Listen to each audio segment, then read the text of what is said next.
This is Dr. Harb Sheets. I am ready. Mr. Moderator, are we ready? Ready on this end. Okay, great. Okay, Ms. Whitney, would you please call the roll call Harb Sheets. here? Nystrom. Here. Tate. Here. Thank you. Quorum is established. Thank you. Okay, good morning, everyone. I'm happy to welcome you to today's January 30th, 2026 Licensure Committee meeting. Before we move to public comment for items not on the agenda, I would like to share a few logistical items. Please turn your cell phones and other devices to silent, and also please mute your phone unless you're speaking. If you're attending today's meeting and would like continuing professional development credit, Mr. Polk will let us know now how you will receive credit. Thank you and good morning. Attending today's Licensure Committee meeting provides you with CPD hours under category number 1, attendance at a California Board of Psychology meeting. At the end of today's meeting, I will announce how many hours will be credited for attending the full meeting. For attendees who joined by phone by calling the U.S. phone number and use the access code, you will need to please send an email to the following email address: bopce@dca.ca.gov. Again, the email address is bopce@dca.ca.gov. In the email, please provide your name, license number, and the phone number of the phone you called into the meeting from. Attendees who signed in using a computer or mobile device from the WebEx links directly, your attendance is automatically documented and no further information is necessary, as your name and email address is recorded upon joining the meeting. For attendees who are in person with us today, the attendance sign-in sheet provided will be provided at the different locations will be the board's record of your attendance. Please sign in and out as needed for today's meeting. For all attendees at today's meeting, please notate today's date as January 30th, 2026, and note that we are here for the Licensure Committee meeting. Please maintain this record, as this will be your record of attendance, as certificates of attendance will not be provided by the board. Again, at the end of the meeting today, I will announce how many hours will be credited for attending the full meeting. Thank you. Thank you, Mr. Polk. Okay, as indicated, we have allocated time for public comment for items not on the agenda at the beginning of today's meeting. And additionally, we welcome public comments on any item on the agenda, and it is the committee's intent to ask for public comments prior to taking action on any agenda item. Public comments are instrumental to our meetings and add to the vibrant discussion on matters before the committee. In making a public comment, please do not identify any licensee or registrant of the board by name or any individual issues or specific licensure application or qualification questions in order to avoid prejudicing future action that may be required of board members in our capacity as a deliberative body in enforcement proceedings. Specific concerns need to be addressed directly with board staff. Note also that any written comment received is added to the written record for today's meeting. Please be respectful of our time constraints and the need to conduct and complete the committee's business. There will be a 2-minute time limit on each speaker to ensure maximum participation by all in the context of a busy agenda. The moderator will give the speaker a 30-second reminder.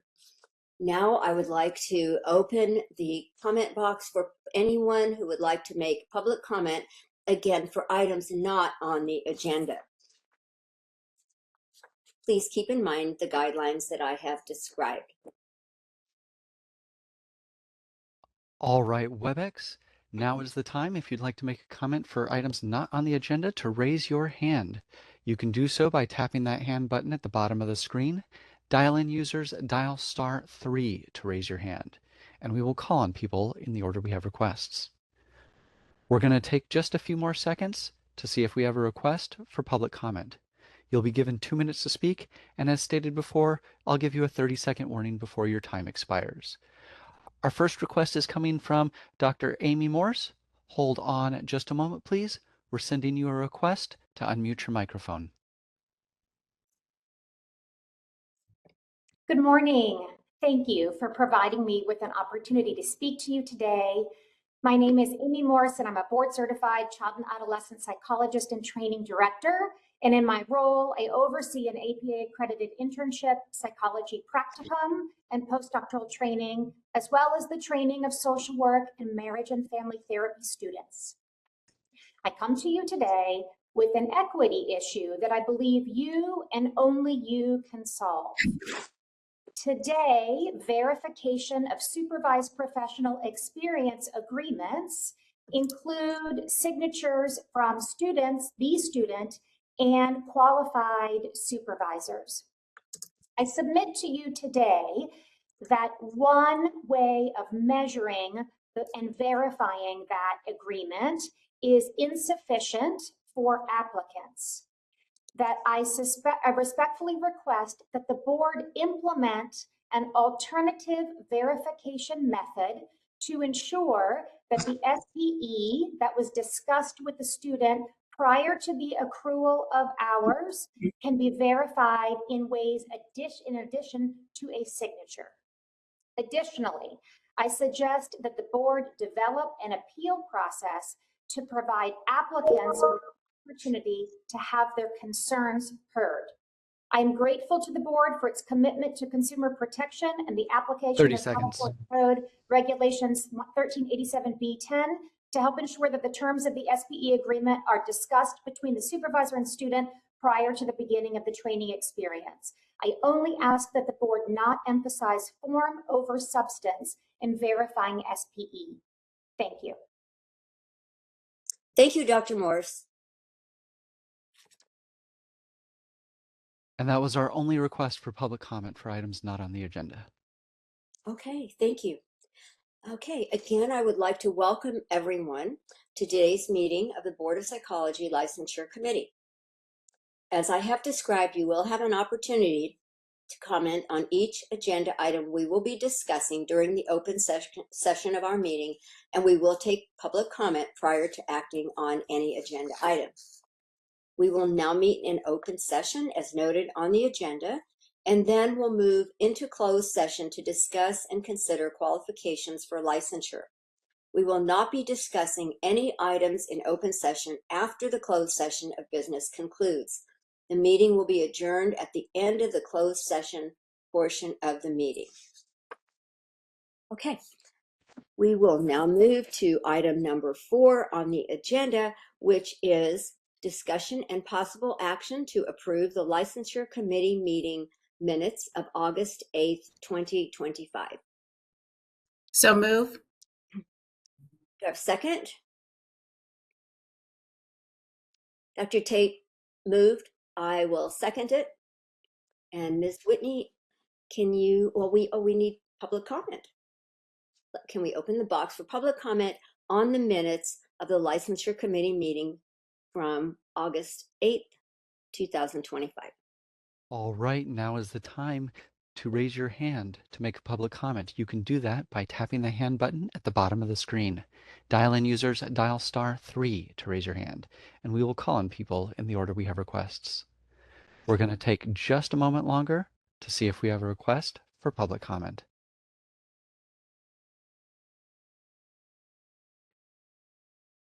And our first request is coming from ANO.us. Hold on just a moment, please. We're sending you a request to unmute your microphone.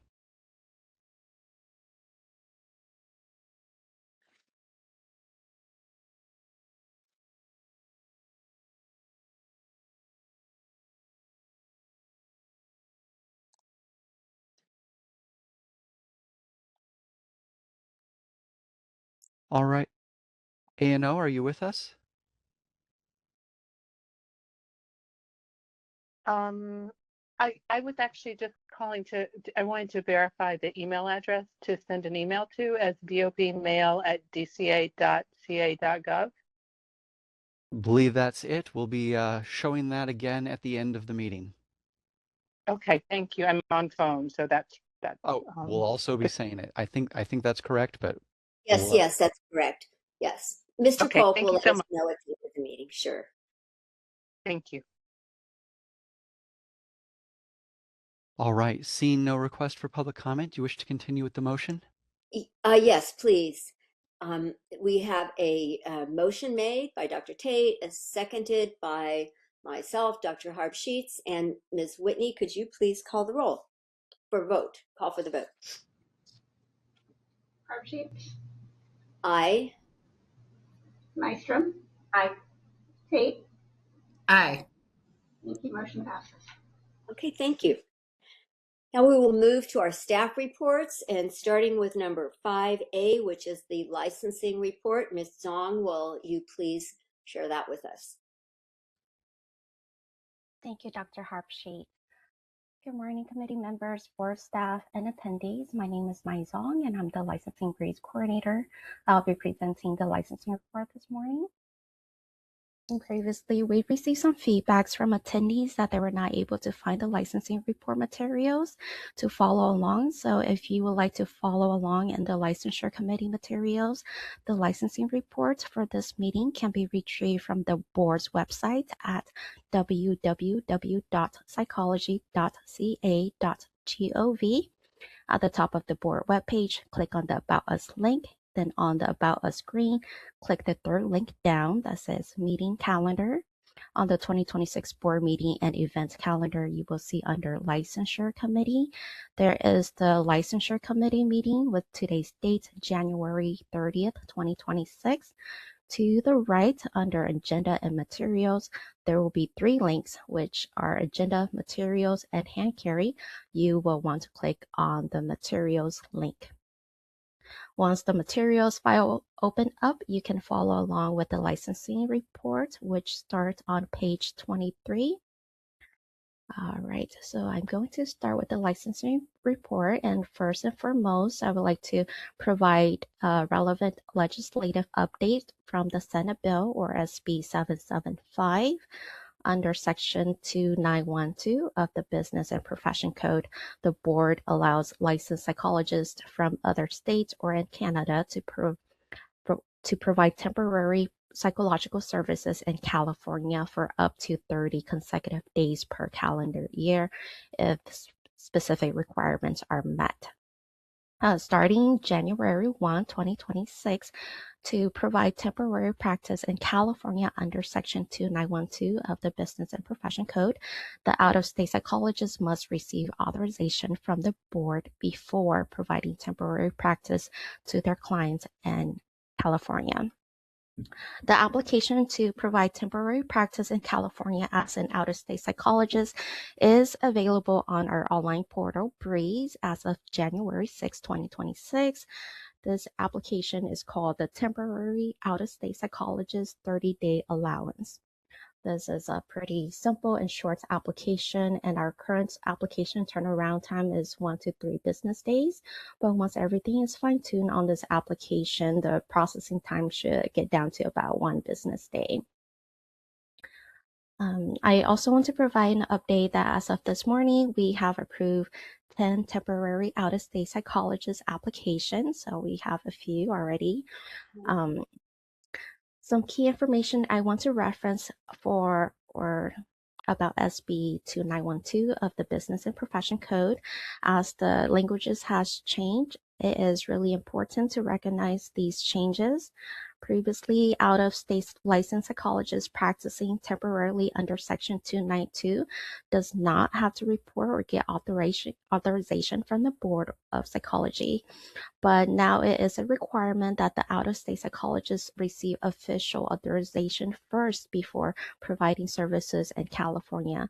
And to do so, they must submit the application I mentioned earlier, which is the temporary out-of-state psychologist 30-day allowance. Another key change is that previously Section 2912 of the Business and Profession Code allowed the out-of-state psychologist to provide services in California for 30 days in any calendar year. That means that 30 days do not have to be consecutive. However, starting 1/1/2026 with our current language effective. Right now, the out-of-state psychologists can only provide temporary practice in California for up to 30 consecutive days per calendar year if all requirements are met under Section 2912 of the Business and Profession Code. All right, so moving along, going to attachment A that starts on page 27. It is a snapshot of the number of board license type and different license statuses as of January 13th, 2026. Our license types include psychologist, psychological associate, psychological testing technician, research psychoanalyst, and student research psychoanalyst. Looking at attachment A, I want to highlight some of our recently added license status category, which is the retired status. That one we have it for a couple years now, and then also the inactive status for psychological associate. But as you can see, those numbers are quickly going up with 906 retired licensed psychologists and 61 inactive psychological associates already. Moving on to attachment B, starting on page 28, we have the application workload report. This attachment shows the different license type open and approved application between January 2025 and December 2020. I meant December 31st, 2025 at the time the stats were pulled on January 13, 2026. So on page 28, which is the psychologist application workload report, we have exam eligible for each P number fluctuating, the 6-month period shown here.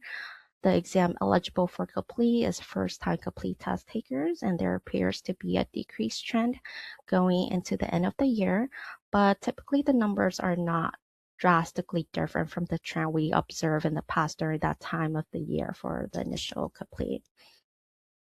The complete retake transaction has a higher number of approved applications in July and August because our complete candidates are allowed to take the complete once a quarter.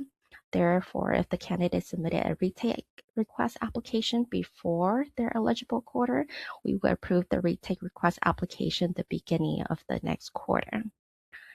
Then on the initial application for psychology licensure, that is the data for the request for initial licensure application. This is the last application submitted to the board once the applicant passed both the EPPP and the complete.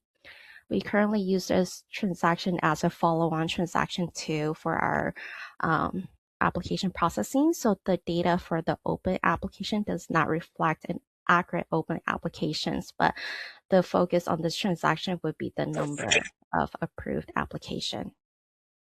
Moving on to page 29, which is the psychological associate application workload report.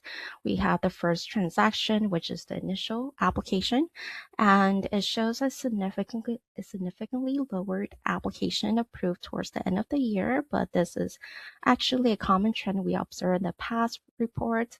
It could possibly be aligned with the student's schedule, such as when they start program or graduate, then we will see an increase or decreased trends of application. So for the second transaction is the change of supervisor.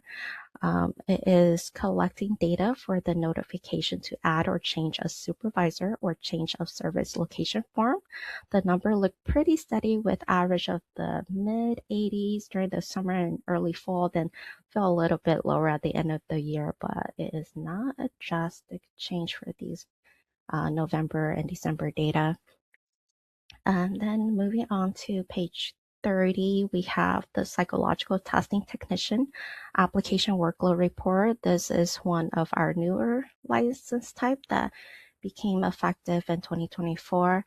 The data here does seem to fluctuate a bit throughout some months since we do not receive a lot of these application type, but it has been consistent that we have been receiving new application for the psychological testing technician each month, which lead us to attachment C on page 31. That shows us the application and notification received from January 2025 to December 2025. And this attachment, we also included the research psychoanalyst and the student research psychoanalyst charts. The charts on page 32. For background information, we acquired the research psychoanalyst and student research psychoanalyst license types from the Medical Board of California, also known as MBC, since January 1st, 2025. And since then, we have not had many new applications, but according to our data, we have received 2 research psychoanalysts in August 2025 and 1 in December 2025. On page 32, we also have received 3 student research psychoanalyst application in 2025, which one was received in April and 2 were received in November. Then when comparing the new application and notification received in the last 12-month period in 2025 to the same 12-month period in 2024, there is an increase of 96 psychologist application, 26 psychological associates application, 24 psychological associates notification, 18 testing technician application, and 28 psychological testing technician notification. Moving on to attachment D, which is on page 33. This attachment provides a 6-month overview of average application processing timeframe and business days.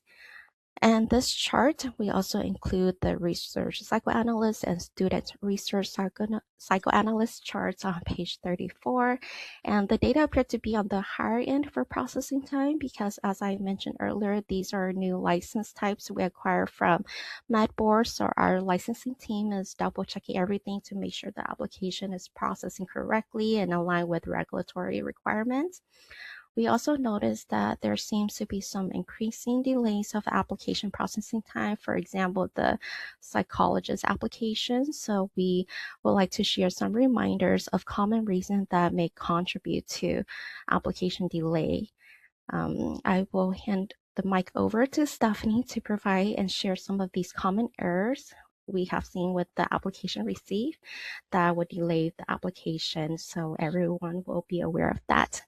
So, Stephanie, go ahead. Thank you so much, Ms. Song. Thank you for the report on the statistics and the overview. Thank you. I just want to share a few points that about application submissions and the relations with the processing timeframes. We always encourage applicants carefully review their submissions before sending them in. Incomplete application are one of the most common causes of delays. Things like missing documents, incomplete responses, or missing supporting materials.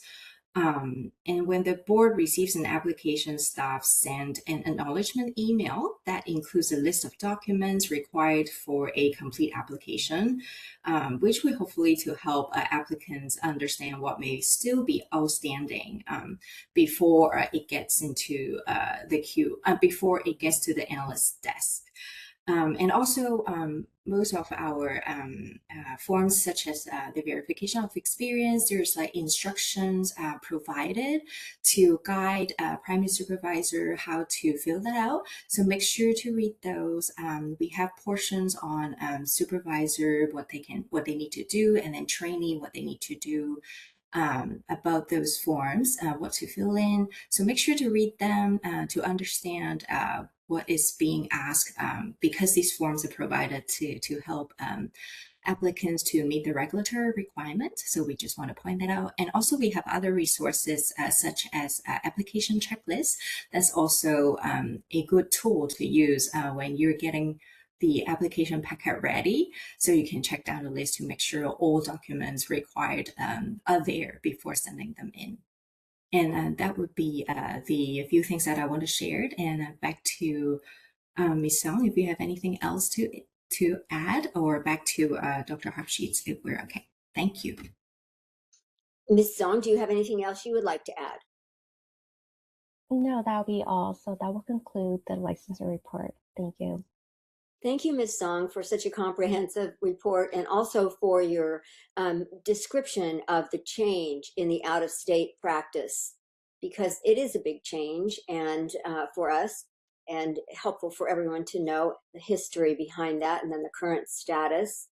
And also thank you, Ms. Chung, for letting people know about the importance of making sure they send incomplete applications to minimize the amount of processing time.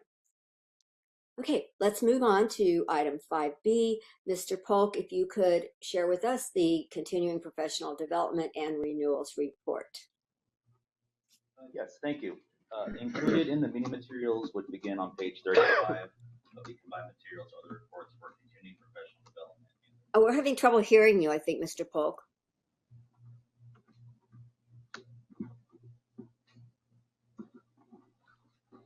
Is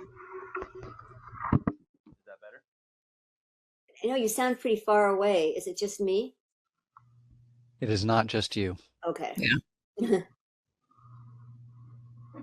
Okay, give me one moment. Getting better. Yes, okay. Moving in the right direction. Yeah, How is that? that's better. Okay. Would you like me to begin from the start? Sure. Or Sure, okay. sure. Okay. Yeah, so included in the meeting materials, which begin on page 35 of the combined materials, are the reports for continuing professional development and renewals. Attachment A on page 37 shows the percentage of renewals that were submitted online versus mailed in. For 2025, an average of 94% of psychologists and psychological associates renewed online using the online brief system, with an average of 6% of licensees and registrants renewing by completing and mailing in the paper application. Attachment B on page 38 shows the percentages of types of renewals processed in 2025. An average of 78% of psychologists renewed as active, with approximately 8% of psychologists renewing as inactive. The retirements count for approximately 2%, and psychological associates accounted on average 11% of the monthly renewal applications. For psychological testing technicians, research psychoanalysts, and student research psychoanalysts, they account for approximately 1% of the renewals. These percentages are similar to prior months and to last year. However, the retirements did account for approximately 4 to 5% of the renewals of 2024, where in 2025 they accounted for approximately 2% of the renewals. CPD audits for the months of January through October of 2025 are reflected in attachment C on page 39. Currently, approximately 2% of licensees are selected at random based on each month's approved renewals, and licensed board members are audited every renewal cycle of their license. The pass rate reflected in the meeting materials is 80%, with 9% of the audits pending review, 8% of the audits waiting submission of the CPD documentation, and 1% of the audits have failed. The licensees for November audits were selected and initial notifications were sent out last week, and staff will continue to update the audit statistics as audits are sent and completed.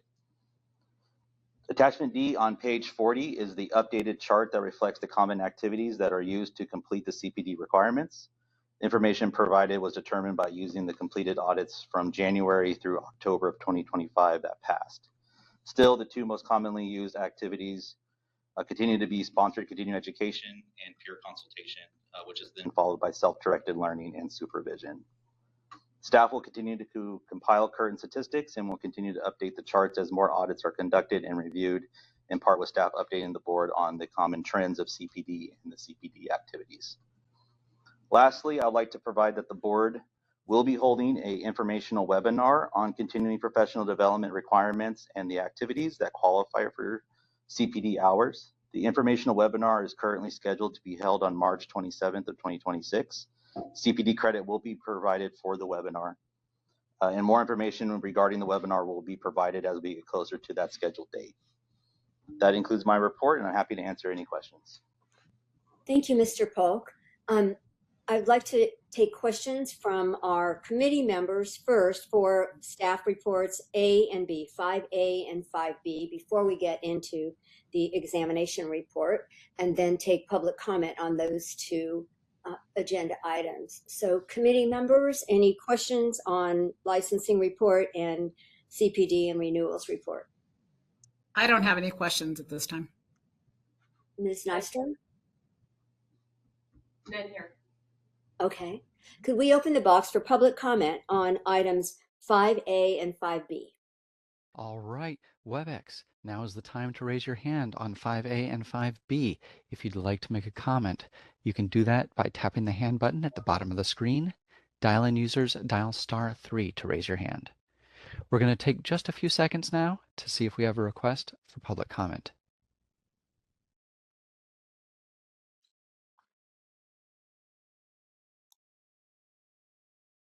Seeing no request, do you wish to continue with the agenda? Yes, please. Okay. Ms. Hanson, could you please provide us the examination report, just item 5C? Good morning, board members, staff, and attendees. I'm Susan Hanson, the examinations coordinator. In addition to being able to view the examinations report in the meeting materials, you can view examination statistics on our website, psychology.ca.gov, under applicants and then examinations, and also under applicants and schools. The overall pass rate for the EPPP for California applicants in 2025 was 36.5%, and the pass rate for first-time takers was 58.7%. Pass rates they are trending lower than previous years overall, and specifically the EPPP overall pass rate in 2025 compared to 2024 decreased 1.2% overall and 1.7% for first-time takers. The overall pass rate for the complete in 2025 was 77.2%, and the pass rate for first-time takers was 79.2%. This is pretty consistent with previous years, decreasing just very slightly from 2024. And this concludes the examinations report. Okay, thank you, Ms. Hanson. Committee members, do you have any questions or comments on the examination report? Not at this time for me. Thank you. None here. Thank you. Okay, could we please open the box for public comment on the examination report? All right, WebEx, now is the time to raise a hand. You can do so by tapping that hand button at the bottom of the screen. Dial-in users, dial *3 to raise a hand. We will call on people in the order we have requests. And our first request is coming from, oh, you're going to have to help me with this name, Parisa Levitin Davrudpour? My apologies. Help me out. Yes, it's Dr. Parisa Leviatin, and Davudpour is my married last name, but my license name is Parisa Leviatin. I've got a question in terms of the percentage of testees that are passing. I'm a little concerned. Is it hard for the testees, or are they coming from schools that are not qualified and so they have a harder time passing? Because it would be nice to have more people in the field, but I'm wondering, is this normal?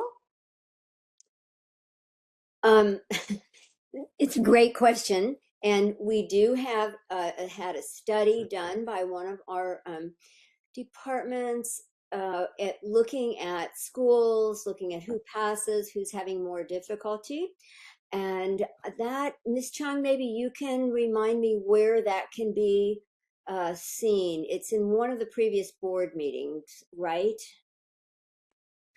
Yes, that's a good. Thank you, Dr. Abshit. I believe we also posted a timeline about the EPPP development, which includes one of the materials about the Office of Professional Examination Services. They did do a study about comparing schools and programs on the pass rate. So that report was quite informative. And it can be found on our board's website.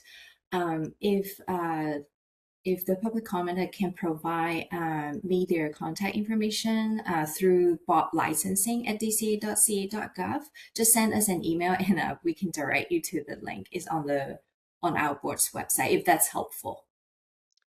I think that will answer a number of the questions that our participant just asked. And, but yes, it's definitely a concern for board members and board staff. The lower pass rates is a significant concern and something we are looking at continually. Thank you for bringing that up. Okay. Did that help what you were asking? Yes, it did.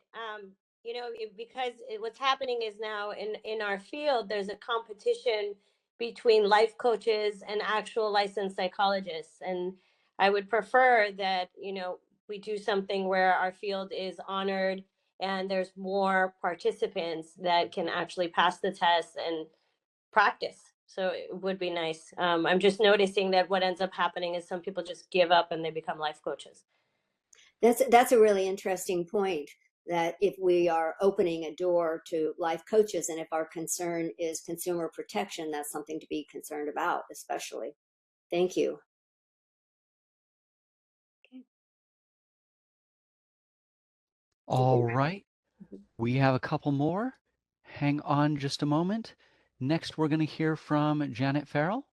Bear with us just a moment, please. We're going to send you a request to unmute your microphone. Can you hear me? Yes, go ahead, please. I'm concerned about these pass rates, and I'm concerned about what I perceive as a lack of urgency by the Board of Psychology about this issue. A pass rate of less than 60% for first-time license examinees has a ripple effect. Those who fail don't become practitioners, they don't serve California consumers, and it discourages other students from studying to become psychologists here. ASPPB's exam has never been proven to have external validity, and now in ASPPB's quest for more profits, they intend to make this non-valid exam even more difficult to pass, further decreasing pass rates. The Texas Board of Psychology got fed up with ASPPB and designed an alternative test. They're in the process of that. Some members of the California BOP have been interested in exploring the Texas exam. At both the August and November board meetings, board members have directed Executive Director Jonathan Burke to speak with the Texas BOP director to learn more about their exam. Mr. Burke admits in his report that he's had no further conversations with Texas. What is Mr. Burke's justification for his non-compliance to the board members' directives? What is Mr. Burke's reluctance to look outside ASPPB for an alternative test? I would like Mr. Burke to address this question. Thank you. Dr. Farrell, I think he will address that during the next agenda item under EPPP update. Is that correct, Mr. Burke? That is correct, yes. Okay, thank you. Okay. Okay.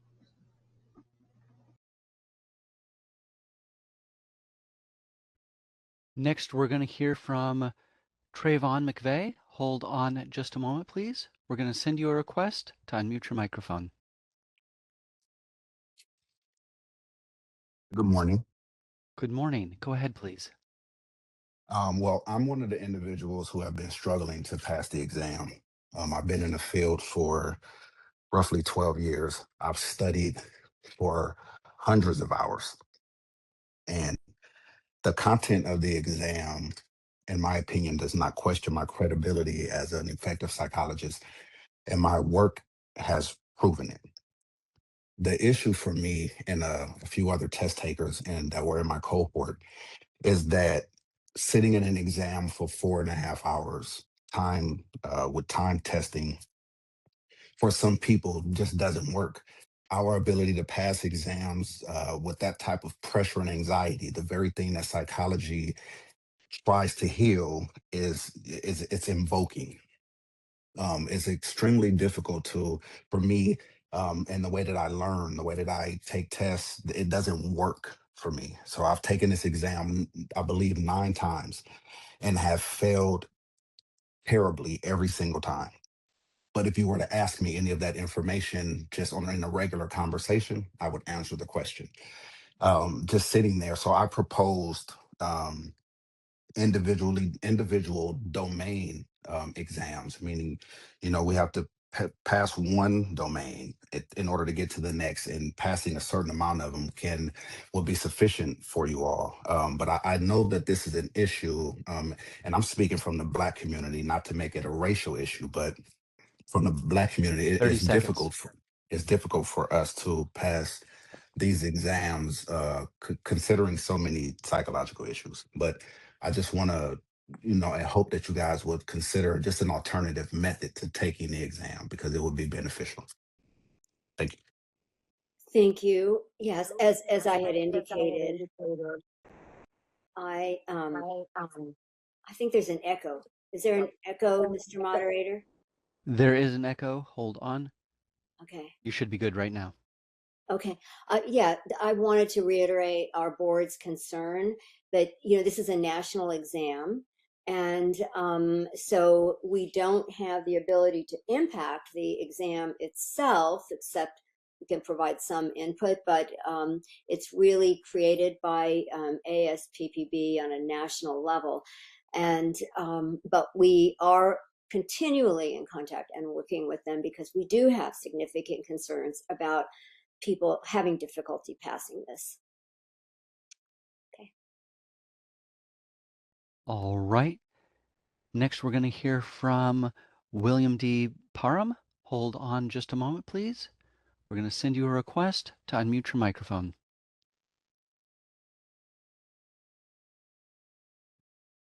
Thank you very much. Can you hear me? Yes, go ahead, please. Well, thank one for the invitation and for extending this to an open conversation. I too have, as my colleagues have echoed, concerns about not only the low passing rate, but the trend downward.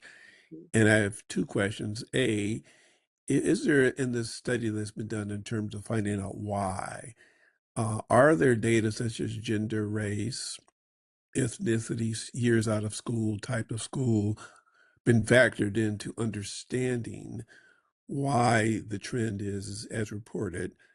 Related, what specifically is the board doing to sort of, as you say, address the issue? I heard one of my colleagues talk about the Texas exam and their efforts to make some amends or changes. Are there other efforts by the California board to address this issue in a timely way? As my colleagues have so eloquently stated, there is an urgency about here in terms of serving the public, the growing needs, the growing concerns for a lot of reasons, and to have licensed qualified professionals is critical. So thank you for your time and your responses to these questions. Okay, well, I think Mr. Burke, our executive officer, will answer some of your questions. The questions you are asking about the study that was done by OPES. We don't have access to some information, race, ethnicity. We actually don't have access to that because this information comes from ASPPB, but we do have type of school. If you look at that and you have questions, feel free to bring them up, for example, at our February board meeting. If you happen to be, that's in Sacramento, I'm not sure where you're at. But those, I think it answers as many questions as we can. We do try to stay in touch with ASPPB. We have representatives who their psychometrician comes to our board meeting, and we bring up a number of questions to those people regularly about the questions on the test. We're doing what we can. We're always looking for ways to try to impact it. And I'm not sure what more, but I think Mr. Burke will perhaps share a little bit more with us during his report in item number 6. So. Thank you very kindly. I appreciate it. Sure. Okay. Next, we're going to hear from Florence. We're sending you a request to unmute your microphone. Hello, thank you for taking my question. I have a general comment. As a test taker, I've noticed that the exam appears to favor native speakers through culturally and linguistically biased phrasing. Much of the language is quite antiquated and obscure. Like it doesn't make any sense. It's not scientific. It's not measured based on our clinical skill, but rather someone's interpretation of the materials that has been covered and taught. I come from a medical background where I have passed the MCATs and USMLE Part 1, and I struggle with the EPPP. That to me sounds profoundly upsetting and disturbing. It's not a question of my intellect, but rather how I interpret the codes. I have exceeded the ethics, abnormal psychology, assessment, cognitive basis of behavior, and biopsych pharma. It's things that are absolutely irrelevant, like social psychology, organizational psychology. My program did not emphasize these domains. So I find that to be incredibly frustrating. So either we have to change the curriculum of what is required for programs who are APA accredited, and I come from a very strong APA accredited program, one of the oldest psychology programs in California. And for me to struggle with this 30 exam, seconds. it 3 times, and I will not take it. I'm protesting. This is just absurd. It's expensive. It's time consuming. I've been in the field for more than 20 years doing both medicine and now psychology. I made a choice to help people, and this is preventing me from doing my work. 36% pass rate for non-native speakers. I speak 5 languages. I would like the test writers to take this exam and interpret it in a different language and see what the Time. validity is. It's likely 0. Thank you so much. I hear what you're saying tremendously, and I think we're going to do whatever we can because we recognize that issue. Thank you. I missed it by 3 points. Oh, This I'm so I'm sorry. never going to take it again unless something changes about the language that this exam's written in. So sorry. Next, we're going to hear from Janelle. Bear with us just a moment. We're sending you a request to unmute your microphone.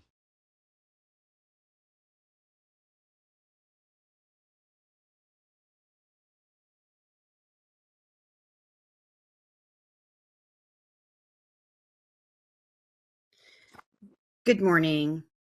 Good morning. Go ahead, Thank please. you. I've shared concerns before. I took the test 9 times. I am a native English speaker, and the test has nothing to do with what you do in practice. I also, after 9 times, am not going to pay any more money to ASPPB. My question is, this is not a federally mandated required exam to be a psychologist. California has the ability to change legislation and as a state to pass legislation that does not require this to be a mandated national exam. And that is my request to the board. I lost my job because of this exam. It does not measure my competency as a practitioner. I'm speaking for many other psychologists that I know who come from APA accredited schools, non-accredited schools, and I want to know why the board is not going to make a decision to no longer require this exam based on how low the pass rates, and that there's a 50% vacancy rate, and there is state legislation that requires mental health services be provided to California residents that need mental health treatment, and we do not have enough providers to meet that legislation that was passed. 30 seconds. What is our board going to do to revoke requiring this exam? That's what I'm asking for. It not be a requirement in California. Yes, thank you. Thank you. Thank you for listening. Yeah.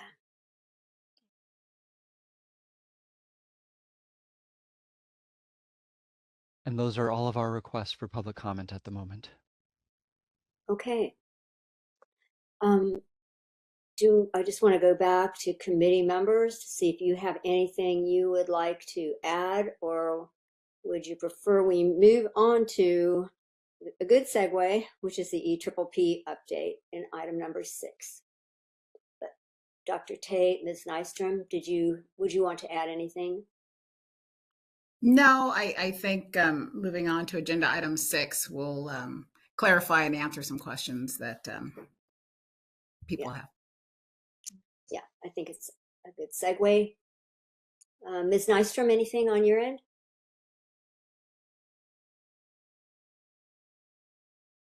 I don't hear anything from her. She's talking, but I don't hear anything. Oh, maybe she's muted. Sorry, yeah, nothing on my end, thank you. Okay, well, Mr. Burke, please. Madam Chair, before we move on to the EPPP item, I just want to remind that the Texas examination is not on this agenda. So Mr. Burke may speak generally, but perhaps that could be a recommendation for a future agenda item, but that is not what this agenda item is about. Thank you. Okay. Okay, Mr. Burke. Good morning, Dr. Harbsheets and committee members.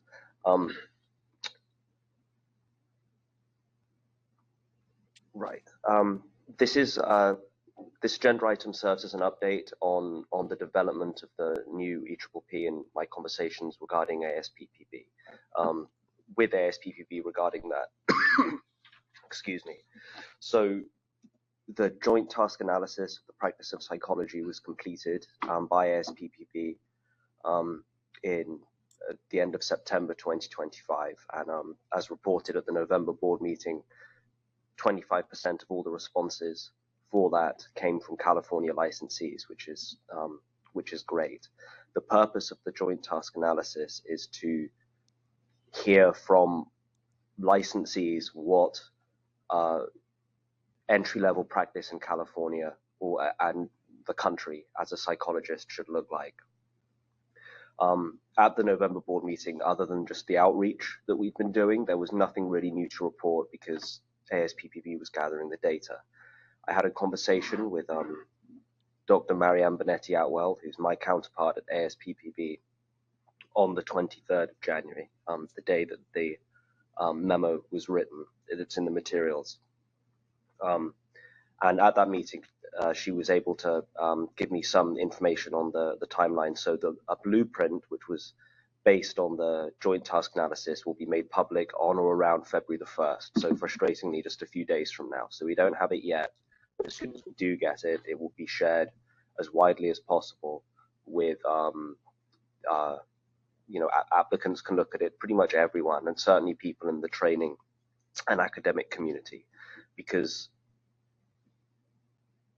of what the blueprint is. It essentially shows what entry-level practice domains should be included in the exam based on the joint task analysis.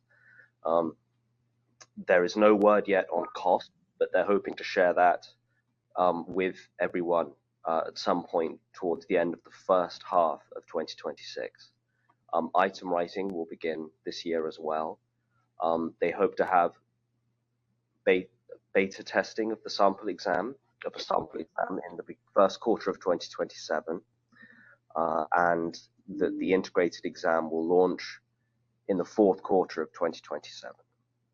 Now, there's no word yet on eligibility, and this is something we can address. This is something the board did do because we have, I think, acted because of the low passage rates.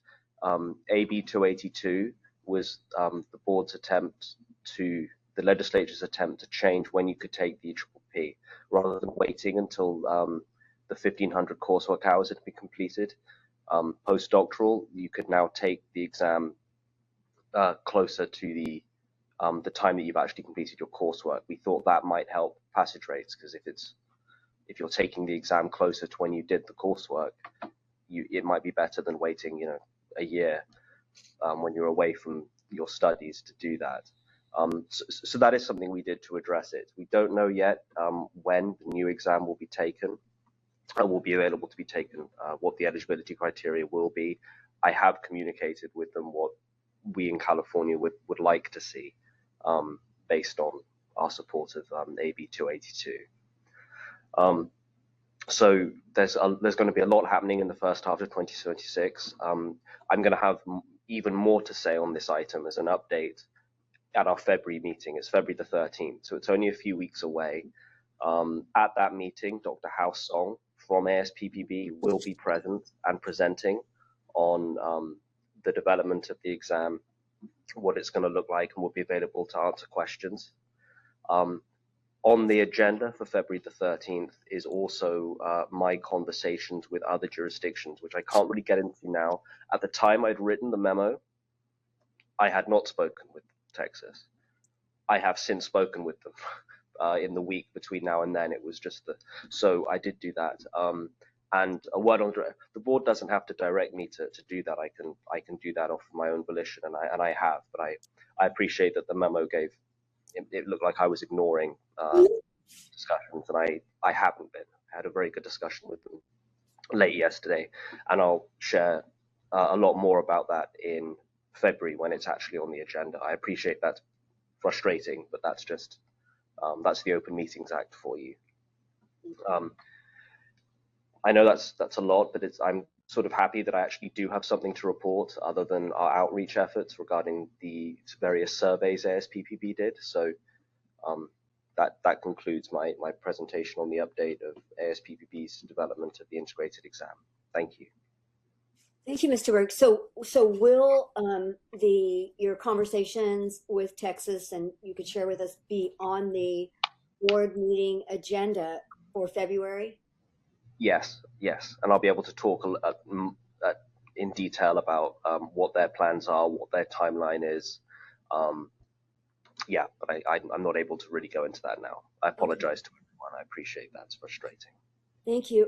Mr. Burke, can you share with the participants what ability do we as a state board have to impact the exam with ASPPB? Maybe you can, I'm sorry, clarify just a little bit about how it's not a state exam, but it's one used, and what I know you stay in touch with them, but what ability do we have to impact the exam itself, or just to provide some of that information to answer some of the questions that have come up? Sure. Well, we already have done rather a lot of that. I said one of the main important parts of the creation of the exam is the joint task analysis. So the 25% of the respondents saying what they think entry-level practice should look like and what domains and various competencies should be tested. A quarter of all the responses came from California licensees. And we helped with that, with all of the outreach that we did, the email blasts and talking about it at board meetings.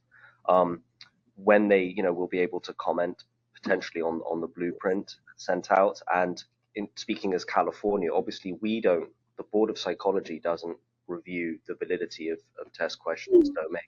That's done by DCA's Office of Professional Examination Services, and they will be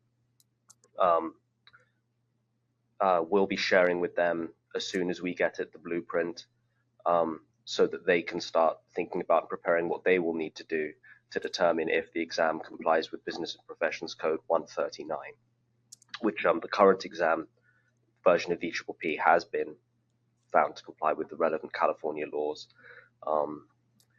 And this new exam will have to go through that. I also misspoke when I said I was completed, because one item that the board did ask for was us to start preparing an implementation matrix for what would happen if the exam changes and we did indeed adopt the new integrated EPPP. And that's hand carry item beginning, it's pages 10 and 11. So there I touch on, we'll potentially, now again, at the time we developed this, I hadn't had my conversation with Dr. Bonetti Outwell, but it's still, without knowing things like the cost, the name of the exam, what eligibility criteria there are, we don't know everything we will need to do, because we don't know what it's really going to look like yet. However, we do need a new contract with ASPPB. There will be breeze system updates. There will have to be a review by OPES. They're aware of this issue, but obviously they have their own timelines. We'd need to have a contract with them to do the review of the new exam. And then there's the potential for statutory changes, and then obviously a lot of outreach, especially applicants currently in the pipeline. So that's that. So it's pretty, obviously our implementation matrix is usually far more detailed than this, but you know, it's very high level at the moment just because there are so many unknowns. Mm-hmm. Yeah, I didn't realize we actually have a contract with ASPPB. I didn't realize that. We do regarding the examination. Yeah, yeah. I didn't realize it was set by contract. That's interesting. So it expires next year. Yes. Yeah, yeah. Interesting. Okay. Any committee members comments? Just briefly, thank you, Mr. Burke, for clarifying some confusion. And I do know that participants will look forward to the February 13th meeting for more information. Thank you. Well, now on the February meeting, which is in Sacramento, maybe Miss Whitney or somebody could let us know, is this one where people have to be present to make comments, public comments? Yes, that will be an in-person only meeting. There is no web interaction allowed. Okay. And could they listen in? They can view it on the webcast. So it will be a one-way output where they can view it and watch it, listen to everything, but they will not have any public interaction. They can provide written comment ahead of time that we can include and send out in materials and to board members. Okay, so people could, prior to the meeting, send in written comment that they wanted included in the board materials that the board members will see. They could do that, correct. Ideally, sooner rather than later. If we get them too close to the meeting, they would be put up after the meeting. So if they obviously send something in the day before or the day of the meeting, it would not go in the materials timely. Okay, that's very helpful. Thank you. And if they want to submit written comments, who would they send them to? How do they do that? They could provide written comment to bopmail at dca.ca.gov. Again, that's BOP mail at dca.ca.gov, and it's on our agenda. That email address is on the current licensure committee agenda on how to submit public comment. Thank you. Okay, great. Thank you. Okay. Ms. Nystrom, do you have anything you would like to add or questions? I guess my only thought is when the song is available in February, if she would be able to touch on potential what the ASPPB is looking at as far as on the testing, if there will be alternative ways to take the test, or if it's just in a single sitting, and then also just to, you know, as they're doing their testing of the test, to ensure that some of the issues that have been raised are part of the testing cohort, you know, just to ensure that there's a diverse group that is being sampled in the pretest. So you're asking Mr. Burke to communicate that to Dr. Song, that she be prepared to address those issues? Thank you, Dr. Harpsheets. Yes, I am. Yes, I will do that. Thank you. Thank you. This is the moderator. Just want to caution you. I know you have some table logistics to overcome, but any slight movement of the microphones is very loud on our end. Yeah. Okay. Thank you. Okay. Thank you, Mr. Burke. Let's open for public comment on the EPPP update. All right, WebEx participants, I see one hand up already, but now is the time for the rest of you to put your hands up if you wish to make a comment on agenda item 6. You can do that by tapping the hand button at the bottom of the screen. Dial-in users, dial *3 to raise your hand. And we're going to start with Dr. Param. Hold on just a moment, please. We're sending you a request to unmute your microphone. Thank you. Excuse me. Thank you. My microphone is unmuted. This has been very fascinating to me, and I've been licensed and board certified with ABEP for many, many years. And I recall, and I invite all of you, and maybe in consultation with EPPP, I want to invite you to do two things very concretely. The conversation right now that we're having about licensure really mimics a conversation that happened in the late 60s and 70s when you look at the Boulder Conference, which really talks about the scientist practitioner model, and then the Vail Conference, which launched in 1973, which was a real pivotal shift because it really talks about the focus of training practitioners versus educators. That really gave birth to the PsyD program and movement. Many of those programs now are, in fact, AP accredited, but there has been this ongoing dialogue since the late 60s about practitioner related. So I would encourage all of you in the EPPP to really do a review of history and to see if, in fact, this exam is keeping lockstep with the declarations and the findings of the Vail conference and the subsequent actions that have been promoted. Related, years ago when I became a 30 licensed, we seconds. had not only the written exam, but the oral exam. And we had to present cases where talked about, we had two examiners. It was pretty thorough. That practice was abandoned for a lot of reasons. I guess they were good. But I'm inviting all of you to revisit that component of it.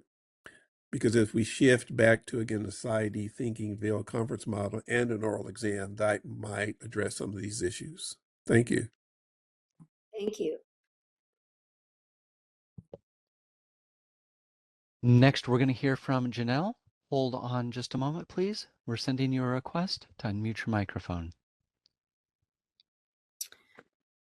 I just want to comment to the contract issue, that there's a contract between the Board of Psychology and ASPPB. This is a rich, ripe opportunity to not renew a contract with an organization that is gravely impacting the mental health treatment of patients all throughout California, and that it, you know, an exam, honestly, I'm not going to say a question, but the test, I memorized hundreds of facts that have nothing to do with being a practitioner.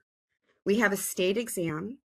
My request again is repeal the EPPP as a requirement in the state of California, as well as continue to have our state exam.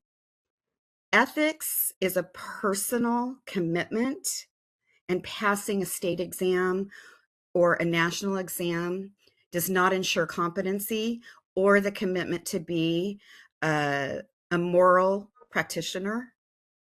So I would just really appreciate an opportunity to continue to be a practitioner. I loved what I did. I loved my job. And I know there's hundreds and thousands of other people just like me. So I urge you to consider looking at why 30 seconds. ASPPB charges so much money for this exam and the profits that are occurring that are not benefiting people who really need mental health services. And thank you again. I really appreciate it. Thank you.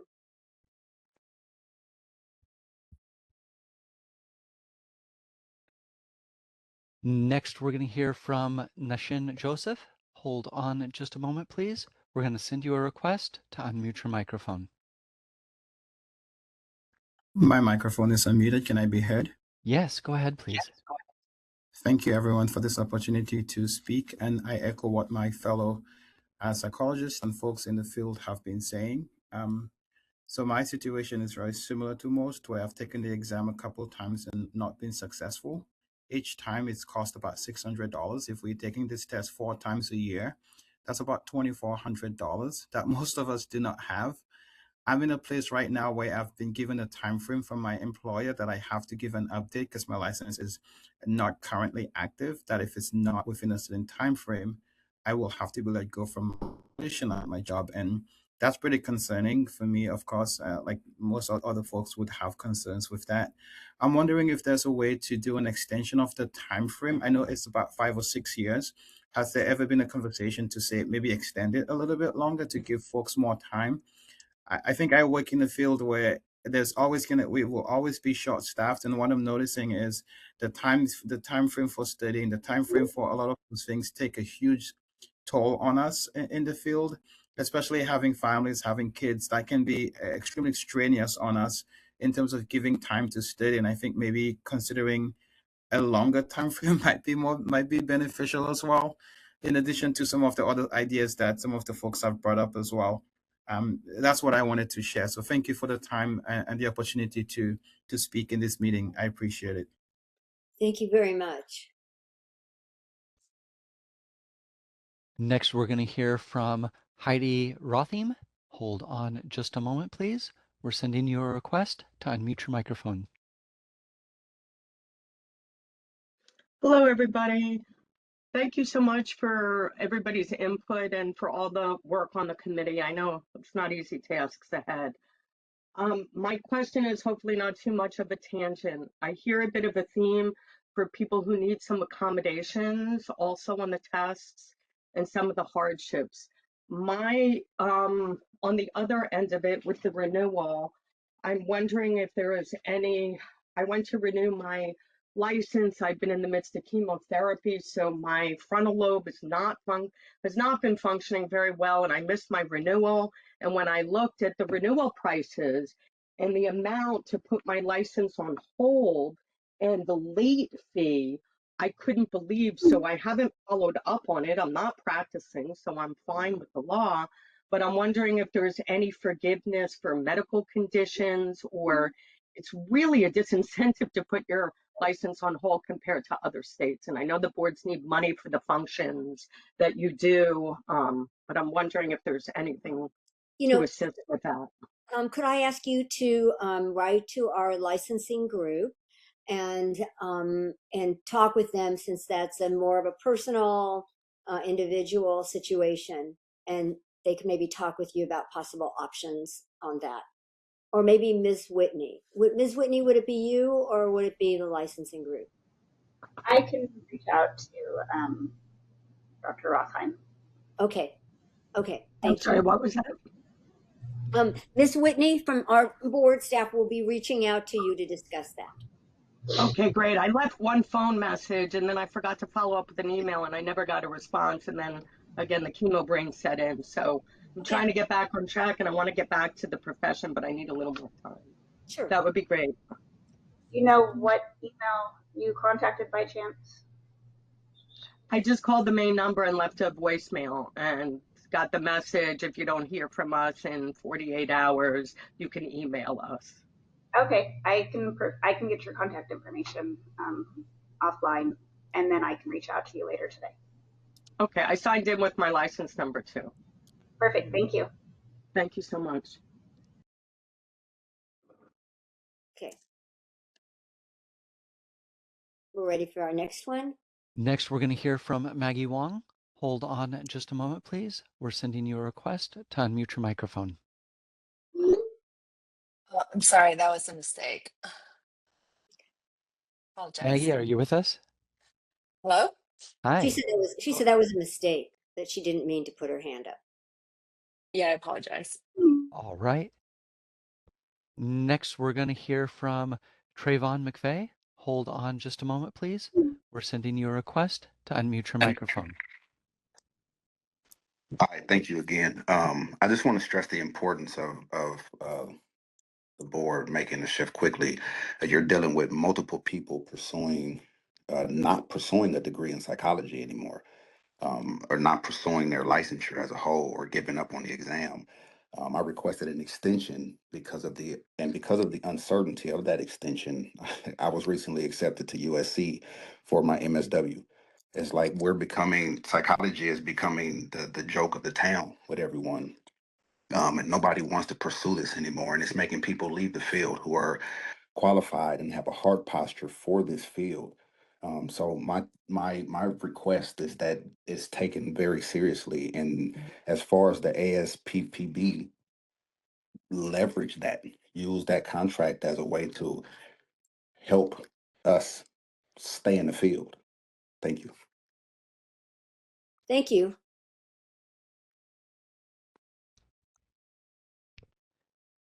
All right. Next, we're going to hear from Joseph Sims. Dr. Sims, hold on just a moment, please. We're sending you a request to unmute your microphone. I'm a member of the panel of subject matter experts who consult on item review and test development for the California Psychology, Law, and Ethics exam. I've been to Sacramento and participated online a combination of 6 or 8 times. And we are contracted and signed not to disclose any details about specific items, but I can say in a general way that those of us over the years who've worked on the California Law and Ethics exam, we try really hard to focus less on memory and regurgitation and much more on critical thinking, which has to do with applying psychological principles to in vivo situations that are hypotheticals. And the chair lady has just said we do that to protect the public. So I take under advisement what the attorney said, that we're not really here to talk about the law and ethics exam today. It's not on the agenda. But I've done everything I could to make that exam have some integrity in the way items work. And we try to make them of similar length and complexity. And we do talk about, is that one too hard, or is that a gimme giveaway? 30 And seconds. I know that my colleagues have real integrity in the way we view test construction. Thank you for letting me speak. Thank you.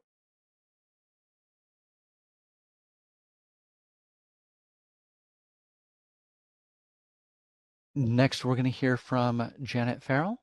Hold on just a moment, please. We're sending you a request to unmute your microphone. Hi, I'm following up on an earlier participant's brief description of the history of the training models for psychologists in the 70s and 80s. I attended a Boulder model program in 1980, from 80 to 85. It's a scientist practitioner model. They accepted only 5 out of 150 applicants, and they based a lot of it on how high our GRE scores were. And the same school had a PsyD program. Our program, only 5 students, was completely subsidized by the National Institute of Mental Health, and we had a monthly stipend to live on. Meanwhile, right across campus was a PsyD program, newly started, where they were incurring very high debts. I am ashamed to say I looked down on those people because I didn't think they were as smart as we were.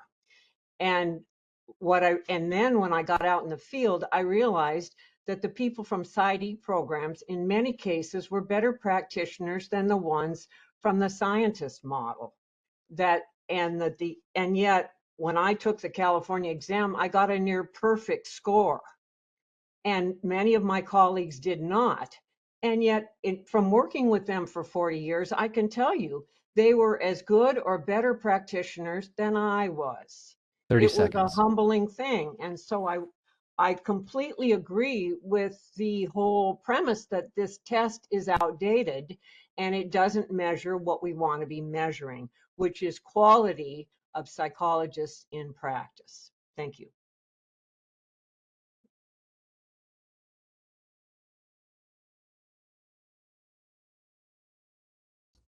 All right, next we're going to hear from Augusta Bowell. Hold on just a moment, please. We're sending you a request to unmute your microphone. Good morning. Can you hear me? Yes, go ahead, please. Hi. Yeah, Dr. Augusta Bolwell here. Just a quick question. I really love this discussion. I think it's really valuable. I'm thrilled everyone's speaking up. I think that's fantastic. And I was just a little bummed out to hear that the meeting in 2 weeks about this topic, going into more detail about the EPPP and our valid concerns about it, doesn't really sound like it's going to be open to the public very much. I know we can submit questions in a written format, but this seems to be really important for a lot of people, myself included. And I'm just wondering why that meeting isn't in a similar format to this one. Thanks. All right, thank you. Next, we're going to hear from Janelle. Bear with us just a moment. We're sending you a request to unmute your microphone. I just wanted to address the gentleman who spoke. I have made a formal request to legislation to provide more time to psychologists. I'm seeking people to stand behind me. I'm one person speaking alone. I don't know how I could provide my information in a safe manner. I don't want to be bombarded, but I had a meeting with Josh Hoover's office regarding the timeline being too short for people who work in state settings, such as Department of Corrections, because I do agree we do need more time to be able to meet that requirement when you're working 40 to 50 hours a week in a high stress setting. So I don't know if there's a way to facilitate something through the board. I'm not a political person, to be perfectly honest. I just really want to see something positive happen for psychologists and for those of us that want to treat people who really need the help. So I don't know if I should give my contact information or I don't even know if you can tell me what to do, but Janelle, you can submit a written comment and we can put that with post meeting materials, or we can put it on our future meeting materials. But also, I believe this is your second comment on the same topic, and we only allow one comment per person. okay. So Ganway, I don't know where would I send that information? Just send it to the BOP email that Ms. Whitney gave earlier. Okay. All right. Thank you. Mhm. And next, we're going to hear from Dr. Giovanna Norman. Hold on just a moment, please. We're sending you a request to unmute your microphone.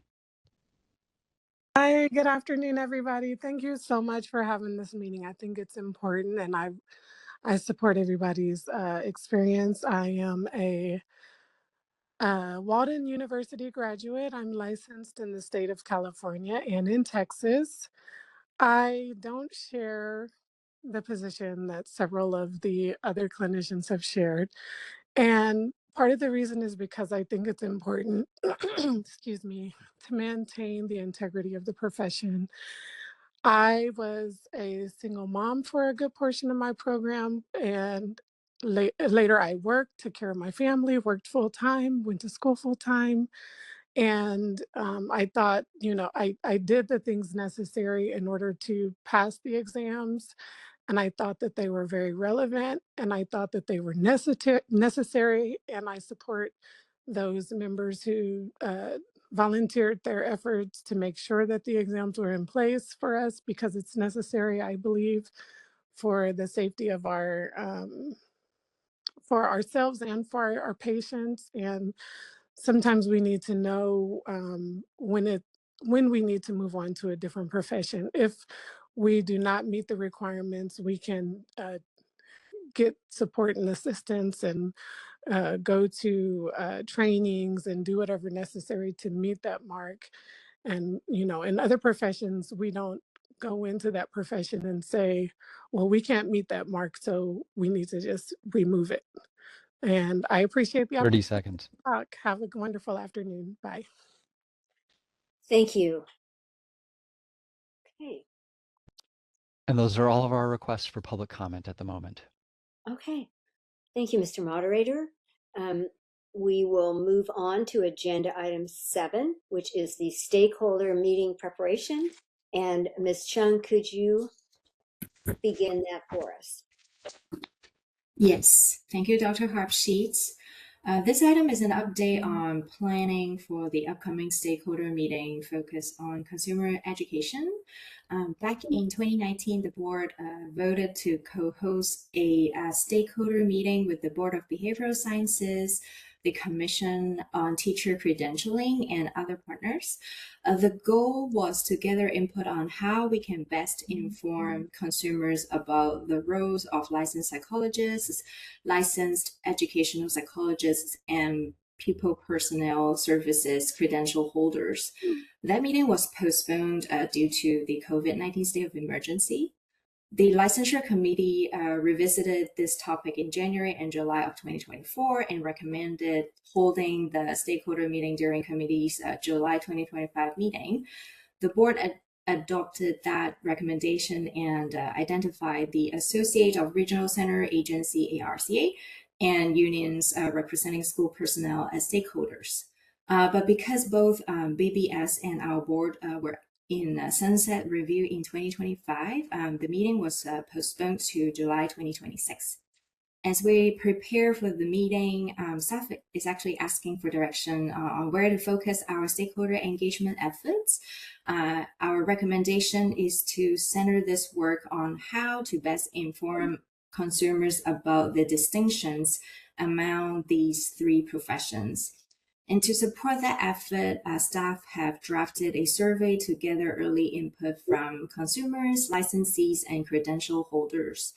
The survey asks about how well the public understands these roles, where confusion tends to occur, what types of consumer-focused materials would be most helpful, where people typically look for information, and whether additional engagement would be useful.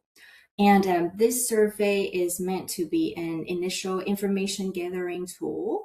It won't replace the stakeholder meeting, but it will help us identify themes and areas of need so that the July 2026 discussion can be more focused and productive. And we have included a draft of the survey in the meeting materials for the committee's review and input. And back to you, Dr. Harpsheets. Thank you. Okay.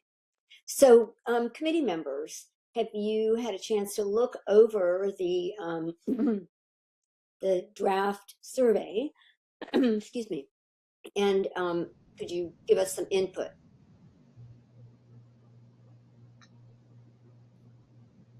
I've reviewed it. It does consist of a lot of information. Typically, when I'm filling out surveys, I like shorter is better. I think there are 13 items on it. Which is it's reasonable. Yeah. If there were 8, I think it'd be better, but it's all valuable information. So, do you feel that maybe having a different version for consumers than for professionals might be clearer? I wondered about that.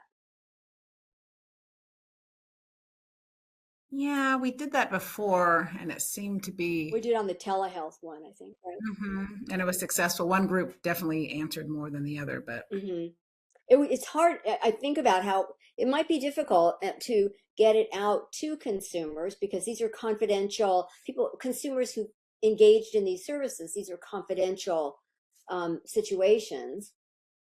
So it makes me wonder about that. But I think that. But we're also focused on the different roles of the.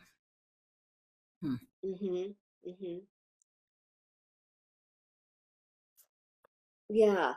I mean, I'm trying to think of how to effectively make that happen. I don't know. And I don't know if there's an easy way to do that. Yeah. I think, Ms. Chung, did you say that we would ask these other boards to distribute it also? We would distribute it maybe to our list, and we'd ask them to do that also.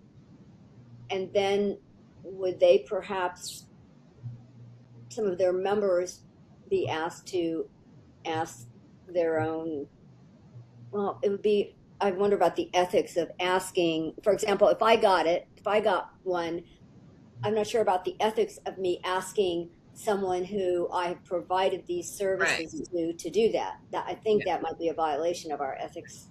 That's why I'm saying I don't know how to appropriately get it out. Yeah, yeah. I think that could be a big issue. I'm not sure we would. And our big concern, of course, is how consumers perceive these roles. And um, that's a dilemma. Hmm. Any thoughts, Ms. Nystrom?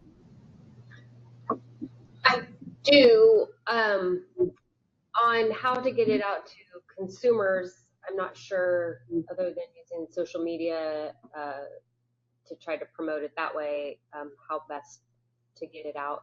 There were a couple, just if we were doing the survey in its form, there was like question 2, I felt like was a little bit confusing, where we're asking about services versus setting. I wasn't sure if that should be broken up into separate questions.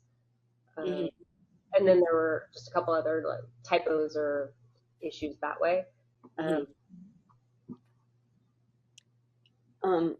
We did, I think, we were talking about number 5 and 11 also could seem redundant. So I know Ms. Chung kind of did a rewording on number 5, and maybe we would eliminate number 11, which would bring it down to 12 questions. But if we go back to what our original concern is trying to help the public, trying to understand how best to help the public differentiate between these different roles.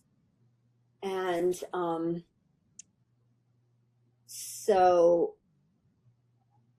I keep trying to go back in my mind about the best way to do that. Yeah, and if we are struggling with it, then other people are going to struggle with it. I know. Right? Right. I'm kind of wondering if taking just a step back and addressing this with the larger board at the February meeting. I know Dr. Kasuga has strong feelings about this idea, and to help us get a little more clarity on what we want at the stakeholder meeting. You know, a couple of years ago, well, actually, I think it was more than a couple of years ago, it was before COVID, actually, when we had I think it was someone from the BBS come and speak with what their licensees do. But it was just really an informational presentation and that. And I'm wondering if maybe making the focus of the stakeholder meeting to kind of revisit that information, and from what we gain at that meeting, we go back to looking at this draft survey and saying, okay, what's the best way to do this and what are the best questions to ask? Does that make sense? It does. I just hate to keep delaying this. You know, I feel like Right. we've been holding on to this for 2 years, and I feel like Yeah, it's I don't think we would be delaying because we still do this in July. I just think we would be maybe, I mean, versus having this survey actually ready for July, we would be gathering information. Well, okay, I'm gonna take that back. Sorry. Yeah. But you do mention an interesting point. We did have a presentation, Uh-huh. I want to say 2019. I think you're right. I think it was 2019. It was just before COVID. Yeah. That's 6 years ago. On it was a professional presentation. Mm-hmm. And half of me is just thinking, you just mentioned that, and I'm like, we could do that again with the separate groups. Yeah, I think, Ms. Chung, did you say you haven't heard from anyone about the people personnel services credential providers? Did you say that you haven't heard from them at all? Right. We haven't been, yeah, we haven't heard from them. But you've reached out to them. They just haven't responded. Is that correct? Yes. Okay. Because that kind of presentation, especially about the pupil personnel services, would be, I would love to hear that. Yeah. I'm curious about Yeah. that. I am too. I am too. So if we had someone from BBS share again, licensed educational psychologist, someone from pupil personnel services, and what are these people doing? And Professionally. Yeah. yeah, What does it look like professionally? right. And it would be good to know, like, what are they authorized to do in the regulations? And what are they doing? And we would have questions like, okay, if you're working with somebody in this context and they ask such and such a question, how do you respond to that? Do you provide services? Because we want to be help to be clear, and I think that would help us to be more clear in when we think of our consumer protection role in providing information. It's my thought. Worksheets, are you suggesting that we pause the survey but move forward with an informational portion to the July meeting and have just the segments that you suggested, just do informational on what their scope is? Yeah, I mean, in that sense, it's still a stakeholder meeting, so we could still have other groups there, like, probably, I'm sure CPA would want to be represented, and and perhaps the BBS has other stakeholder people, so we'd still have it as a stakeholder meeting. But first, a part of it might be an initial presentation by these different groups, these three different groups, and then open it up to some kind of a discussion about how best to have consumers understand what these different roles are. And if we decide to go with a survey, then how might we kind of adjust this survey? That's my thought. Does that make sense? I would be comfortable going that direction. I would, and I think the information we obtained from that presentation, that the exchange of information would definitely direct the survey if needed. Mm-hmm. So then we would bring this idea back to the February board meeting and get the board's approval for that for that process to occur at our stakeholder meeting in July. Is correct, Ms. Chung? Is that what the staff is asking from us? Yes, we were thinking that if I may, for background, Sure. Because the group had already presented the professions back in the 2019, and that's Right. already, don't quote me Yeah. on the exact year. We still have those presentation slides if that would be helpful for the board or the committee to revisit. It might be a little bit more efficient on that, just considering, coordinating with the other boards and the commission. It might be a little bit challenging due to, we haven't been able to get response Right. from some of them. So we could definitely bring that back for information if the committee would like, and then we can decide if we want to move forward with sending the survey out to abort that, or what else, or what is the next appropriate step. Because the goal or the idea of this survey is just helping the committee to gather information to help, help the structure, or like ideas to determine the next appropriate step for the stakeholder meeting.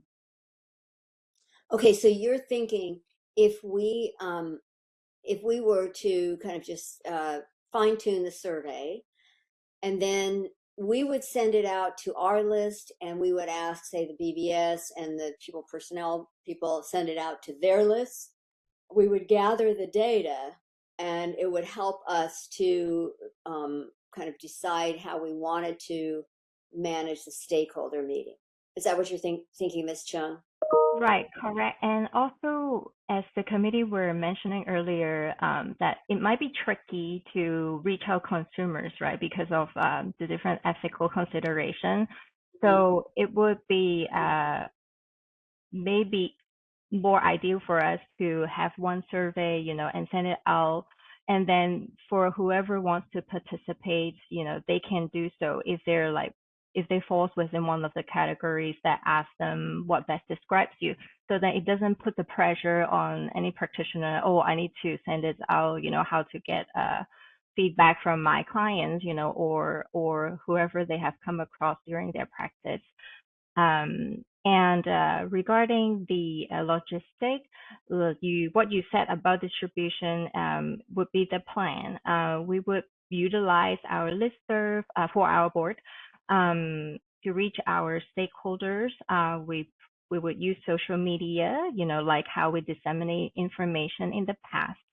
And we will also reach out to BBS to see if they would be willing to put the word out through their contact channels as well.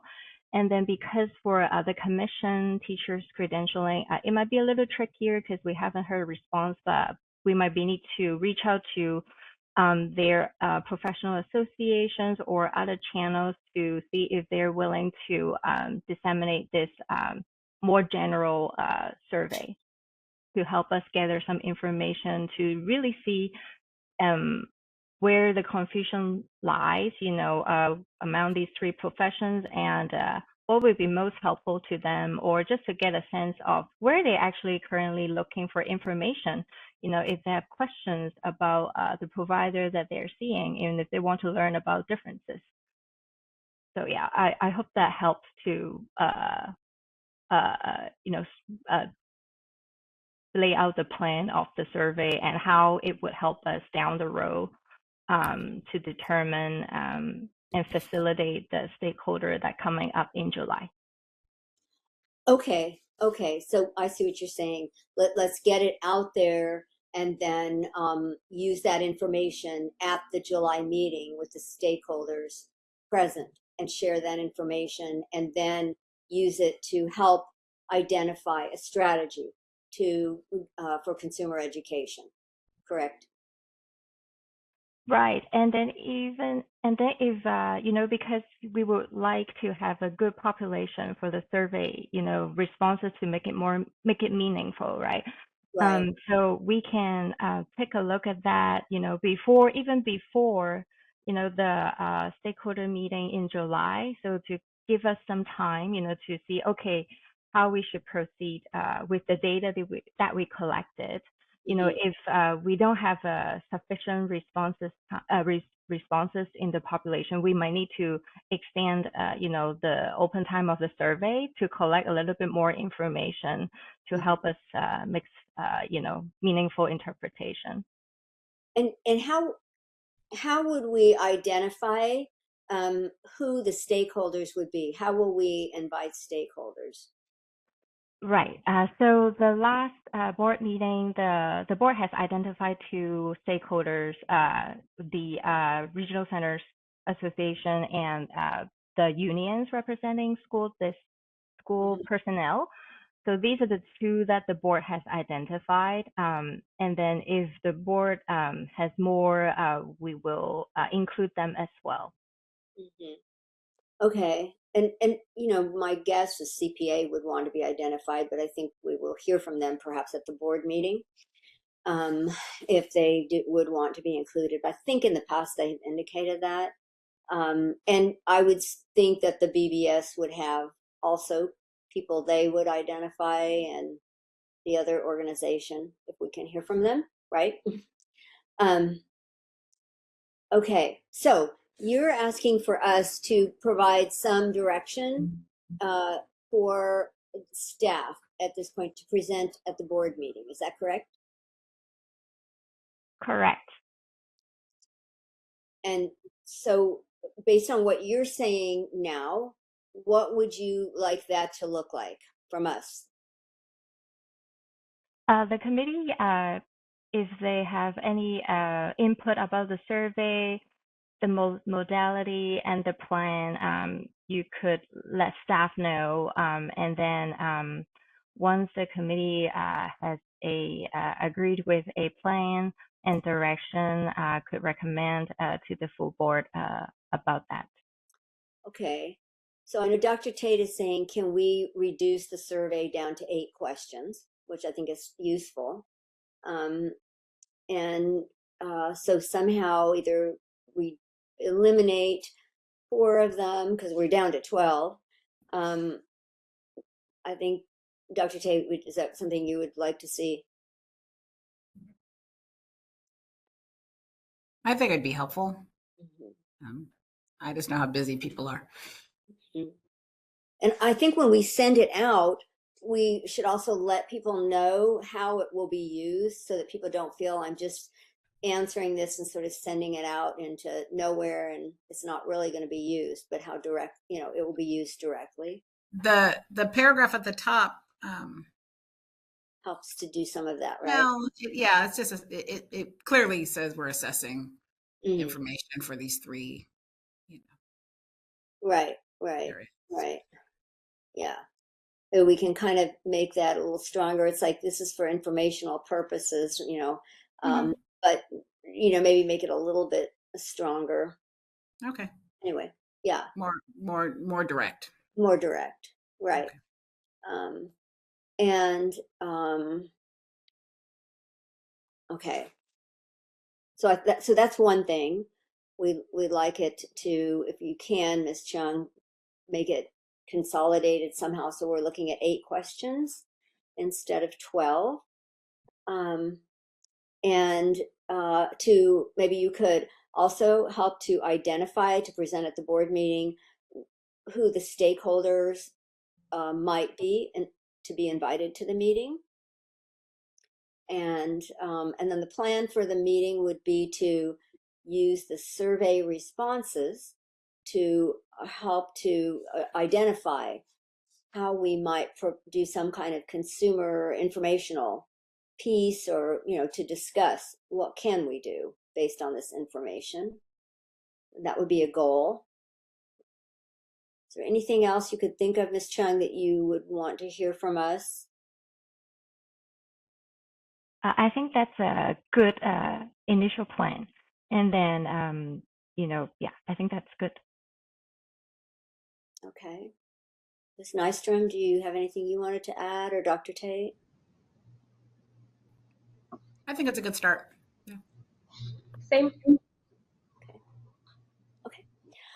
Well, let's open this for public comment, please. All right, WebEx, now is the time to raise a hand. You can do so by tapping that hand button at the bottom of the screen.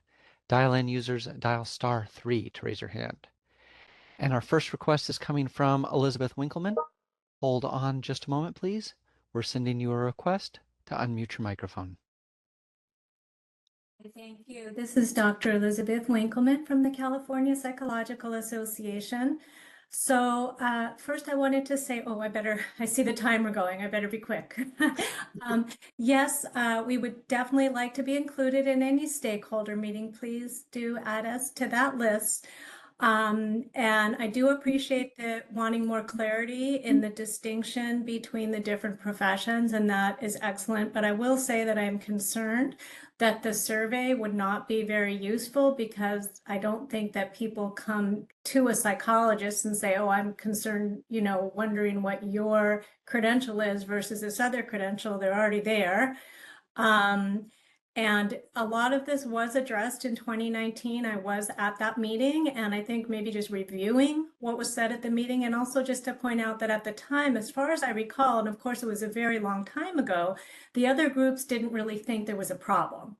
So in terms of their participation and suggestions, I don't know, it's again, a long time ago, but I also have not heard in my role, as you all know, I've probably said it many times before, I speak to hundreds of psychologists every year and do consultations. This has really not come up as an issue to the psychologist. Now, consumers may be confused, and I think they're confused about all different kinds of credentials.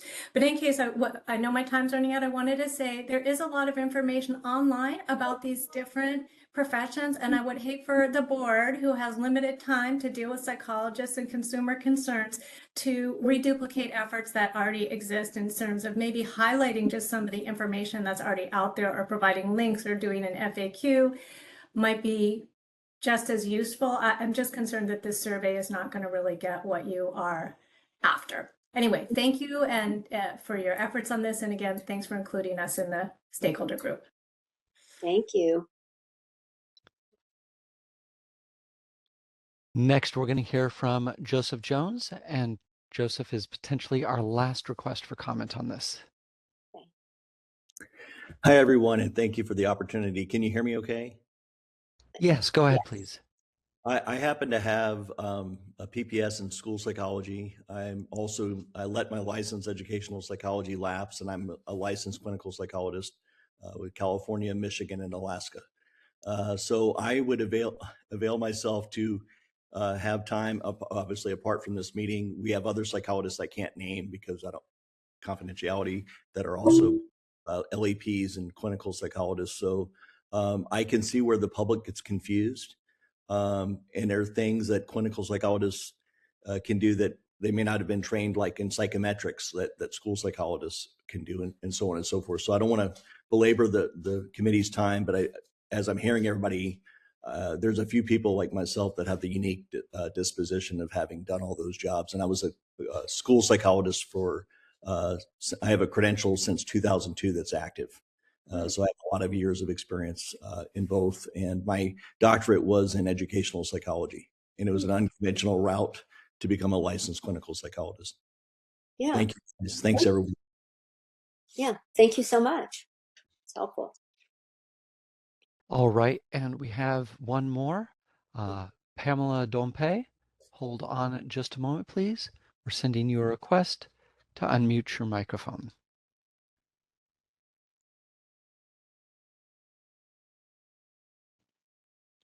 Hello, can you hear me? Yes, go ahead, please.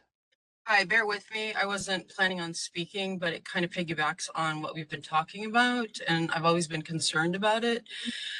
And when I was getting my license, I actually did an impromptu kind of study on different people's knowledge about people's degrees that they're seeing. That's under the catchphrase of therapist, and everybody's confused, which I think impacts psychologists a lot. I don't know if the master's people have a better lobbyist, but I would like maybe this put on some future meeting, and something we can do about it, about educating the public, because sometimes, like a previous person mentioned about life coaches, from there to full-on psychologists, people are confused to the point that I was on a phone call with a friend to help them get coverage or find a therapist. And the actual insurance company was pushing people to the master's level instead of psychology, saying, oh, the psychologists just do research. You'd be better off with an MFT. And I had to like cut her off and say it. So I think it's a widespread issue that we're not really concerned with, that goes beyond just in the field of psychology. And I think it's a huge issue that maybe we can bring up at a different meeting. That's something the Board of Psychology can do. 30 seconds. Well, we actually have also a brochure that we have. I can't remember the exact name of it. Mr. Burke or maybe Ms. Chung can help remind me of it talks about what psychologists do. Maybe. Right, I understand, but it's also the consumer. Maybe do a widespread educational, informational something that kind of Right. tells people, hey, look at what you know, the degree is that your therapist has, because there's different things, and you know, you're paying the same. Be Yeah. more discerning, like actually educate the public. I don't know, I just wanted to put that on record No, it's good. It's important. Yeah. Thank you. because I don't think we speak out enough because we're used to being really insular and not Yeah. saying, hey, look at us, we actually went to school for a really long time and have Yeah. tons of stuff, Yeah. and we are better qualified sometimes, Yeah. and the consumer does not know that. Sorry, that's Thank all I you. wanted to say. Like I said, it's impromptu that I brought it up, Sure. but Thank you, thank you Miss. for listening. Good. Okay. All right. Is that it? And next, we're going to hear from Parissa Davudpour. Hold on just a moment. We're sending you a request to unmute your microphone. I would just like to thank the last speaker. I completely agree with her. And unfortunately, it's so demoralizing to see that our field has completely depreciated and MFTs are being recommended on the insurance panels. It is actually very hard because we've all worked very long hours to get to where we are and have done a lot of training to get to where we are. And now we're competing against master's level as well as people that have not even received an education and they're life coaches. So something needs to be done consumer wise worldwide for people to know that, you know, to go to someone that's actually educated and has the right training and gets the right certification to do the work. Otherwise, this field is just kind of going to go downhill unless we just work in research. I would love to know if we could create a committee or anything to really change things up because we are not even allowed to do the medication that's so farm yet. So something needs to happen. Okay. Thank you. All right. Next, we're going to hear from Rhonda Cowan. Hold on just a moment, please.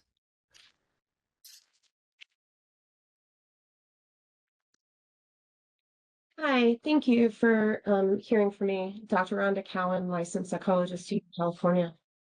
I think one of the pieces that I can bring up is that it seems that the terminology that's being used as the wavering terminology is the word psychotherapist.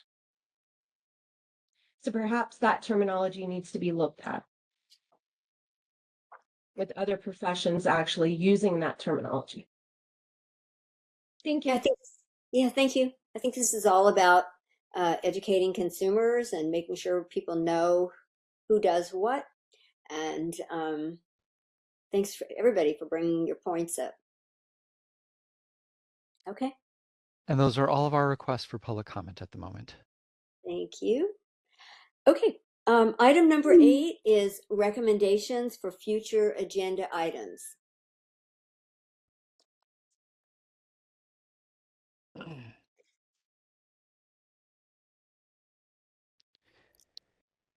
I don't have a recommendation at this time. Ms. Nystrom? None here either. Thank you. Okay. Okay, let's move to public comment here from public on recommendations for future agenda items. And we're talking about the agenda of our next meeting, which I think is in July, later this year. Okay, next we're going to call on Dr. Sims, or first we're going to call on Dr. Sims. For everyone else, now is the time to raise a hand. Please do so by tapping that hand button at the bottom of the screen. Dial-in users, dial *3. Dr. Sims, we're sending you a request to unmute your microphone. Yes, let me get to the point in case I get cut off. I really think we ought to add the California Law and Ethics exam sort of right under the EPPP agenda item. It's odd to talk about EPPP because I think we have about as much influence over a big national testing corporation as we might have over ExxonMobil. In other words, we can give them feedback, but I don't think we have a whole lot of control over a national exam. But the law and ethics exam was inspired by a lawsuit that somebody alluded to earlier about the validity of the oral exam. And I can tell you that as we work on item review, either online or in Sacramento, the board employs a statistician who's often in the room, or we can mark an item to ask about it, and we can tell which items everybody tends to pass or which items nobody tends to pass, and we will just out of hand boot the items that are way too hard or way too easy. And in statistics, everything gathers about a mean. So you want to get rid of the 20% too easy and the 20% too difficult items. We control the law and ethics exam, and there is good news about its validity. And this stuff, which was inspired by a lawsuit, can 30 be seconds. defended in court. That was pretty much what I had to say. I think we ought to be talking about how we see to the validity of the law and ethics exam. I think it's something we do very well in California. Thank you. Thank you. Next, we're going to hear from Dr. Morse. And there was a third hand up. If you still wish to make a comment, please get it back up. Dr. Morse, we're sending you a request to unmute your microphone. Hello again. Can you hear me? Yes, go ahead, please. Great, thank you. I respectfully ask that the board add an agenda item to future board meetings to further discuss alternative verification for the SPE. I also ask that discussion about an appeals process for the SPE be added so that applicants may have their concerns heard. These are practices that other licensing boards have adopted and I believe would be important for the board to consider. Thank you for your time and consideration. Thank you. Thank you. And there was a hand popping up and down, somebody with an H name. Please put it back up if you wish to make a comment. There we are, Henry Lamberton. We're sending you a request to unmute your microphone.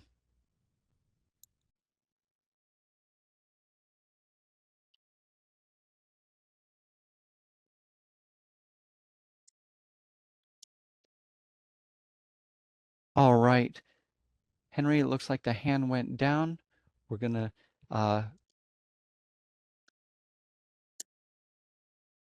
move on to Dr. Becker. Hold on just a moment, please. Dr. Becker, we're sending you a request to unmute your microphone. Okay, I'm unmuted. Like the gentleman a couple turns past, I have also served as a subject matter expert on the item review for the California Law and Ethics. And that is a good way to get actual practitioners who are working in the field to identify what is actually happening in the course of being a psychologist. I'm not sure how EPPP works, but I know that we have a method that's going to be relevant and it's going to have validity. And I think we need to keep thinking about that. One other thing I want to add to this, when I passed my written exam with an extra 7 points back in 1991, my supervisor and mentor said, "You now know more than you will ever know." Well, I knew more facts, perhaps, but the 33 years of actual practice as a licensed practitioner has taught me a whole lot more than the process that goes on so that you can pass a written test. And I think we need to keep that sort of thing in mind. It also reminds me of the time not too long ago when the dean of the Stanford Law School attempted to pass their exam and failed. And 30 presumably seconds. she was quite knowledgeable about law since she was a dean of law school. So we have to respect that and pay attention to that. So thank you for this opportunity. Thank you, Dr. Becker. All right, we are going to circle back to Henry Lamberton, and then we're going to follow it up with Lori. Henry, you're next.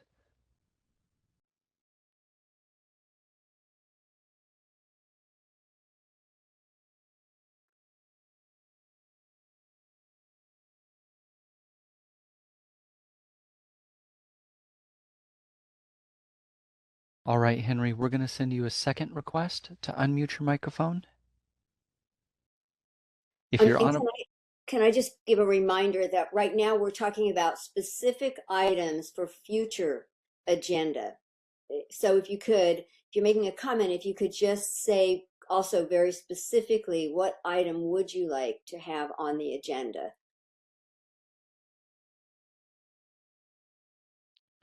All right, Henry. Looks like you might be having some trouble there. If you are on a mobile device, you may need to cycle through different pages by hitting the ... at the bottom. We're going to try Linda Nelson, Dr. Linda Nelson next. Dr. Nelson, we're sending you a request to unmute your microphone.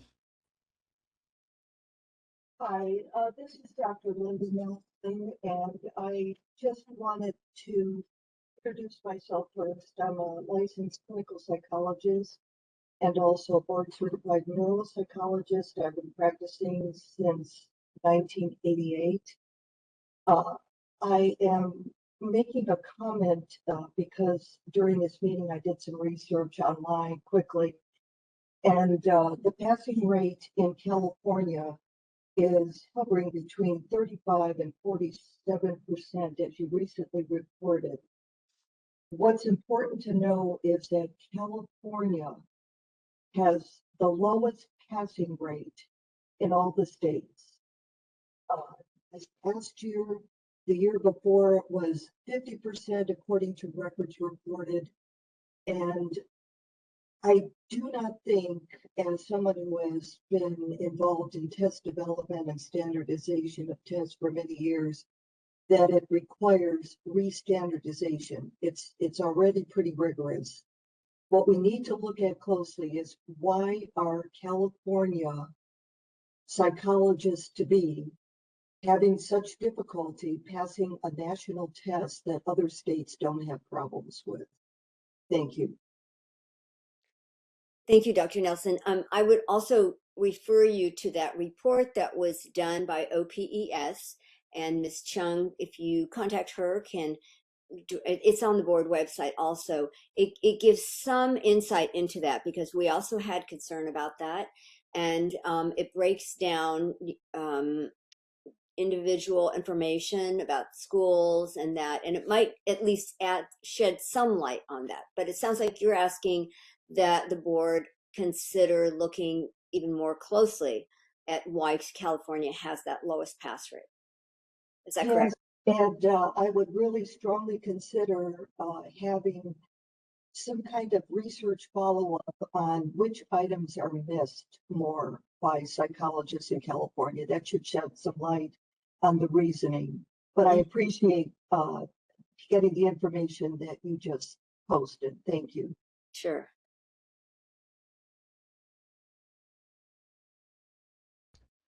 All right, and let's circle back to Henry Lamberton one more time.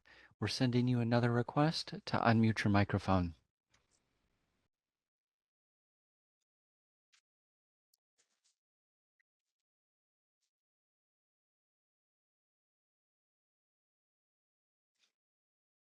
All right, we're going to try one last time.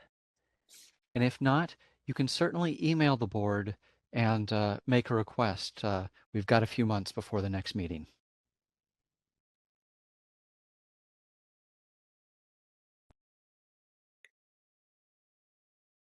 And that appears to be all of our requests for public comment at the moment. We are unable to get Henry Lamberton on the line. Okay, thank you so much. This concludes the open session portion of the Licensure Committee meeting. And I would like Mr. Polk, if you could please let us know how much CPD credit participants can claim and how to do so. Thank you, and thank you for attending the licensure committee meeting. For attending the full duration of today's meeting, 2.5 hours under CPD category number 1, attendance at a Board of Psychology meeting can be credited. For your CPD records, please note today's date as January 30th, 2026, and the name of today's meeting, which is licensure committee meeting, and 2.5 hours for your records. Again, please maintain this records as certificates of attendance will not be provided by the board. For attendees who joined by phone and called the U.S. toll phone number, please send an email to bopce@dca.ca.gov. Again, that is bopce, as in Board of Psychology Continuing Education, at dca.ca.gov. Please provide your name, license number, and the phone number of the phone you called in from. Attendees who signed in using a computer or mobile device from the WebEx link, your attendance is automatically documented and no further information is necessary. For any attendees who are in person with us at the teleconferencing locations, please sign out before leaving today's meeting. Thank you. Thank you, Mr. Polk. The Licensure Committee will now meet in closed session to discuss and consider qualifications for licensure. And a reminder that at the conclusion of the closed session, we will only reconvene to adjourn the meeting. Thank you to everyone for coming and for participating. We really do appreciate the comments people make and take them very seriously. Thank you.